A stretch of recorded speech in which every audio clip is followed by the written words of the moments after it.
Hi, this is Manuel, Delta Lima 2 Mike Alpha November. Welcome back to my channel. Today's video will be a short one about the battery housing or battery options for the uSDX.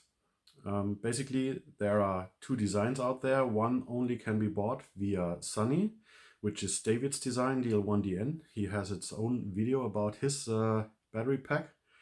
And I designed myself another one that is available for 3D printing. If you like to do that, it's available on the same page on Prusa printers or printables, where you can get the 3D printed housing. It's inside those files. You just gotta look them up.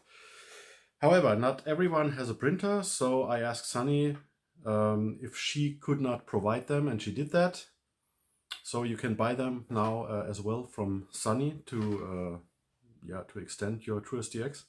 And I got a user request how to assemble it, how to use it. I thought that was pretty self-explanatory, but I get it. You're not the designer, so I probably should tell you a little bit about it. Let's see. When you receive your uSDX together with your battery kit, this is probably the situation. The uSDX has the flat bottom. This is the initial bottom. It's just a flat piece of plastic. You unscrew that by removing those 4 screws. Replace it with that bottom, which has a dovetail, as you can tell here. Put it in here, put the screws back in. And by the way, they have countersunk holes, so in theory, you can use screws with a 90-degree head, so they will completely be below flush. But if you're using normal screws like I did, they are also not in the way. It will still work. Okay, so once you have screwed the alternative bottom in, it looks like this. That's already the modification of the transceiver, just a matter of 4 screws. And it can still be used without the battery extension, no problem at all. It comes just at the price of 3 millimeters additional height that will be added by this battery extension bottom. Now, when going for the battery holder, it's designed for 3 x 18650. They are pretty common in vaping equipment or flashlights, so probably everybody has them. They are cheap, they have big capacity, and they almost perfectly fit the footprint of the transceiver, so I thought that would be a good idea. And 3 of them add up to almost 12 volt or a little bit over, depending on the condition of your batteries. So let's talk about how this is being assembled. This is the thing that will slide in here, and we need to have the battery holder in this.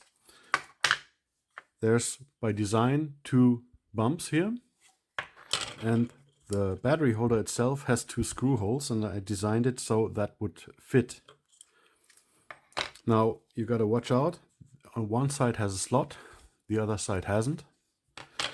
And the slot side needs to correspond with the cable side. Now you just take it, slide it in here from the side. Let's have a look at the bottom of that.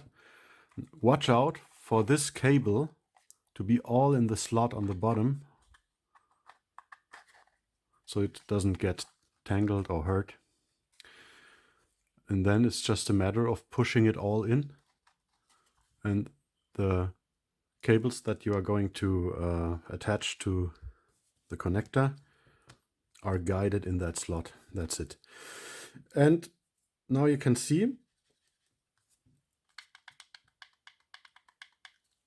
the bumps have locked or are now in the screw holes and provide some level of security so it doesn't fall out by itself. That's the whole idea behind that. Now you insert the batteries, watch for polarity, and it's already ready to use, I think. I'm not sure if Sunny does provide it with the plug attached. If not so, then you need to solder your plug It comes with a plug, I know that. I don't know if it's soldered or not. Obviously red is plus, black is minus, inner is plus, outer is minus. Simple as that. Now let's have a look at the completed thing. There's a dovetail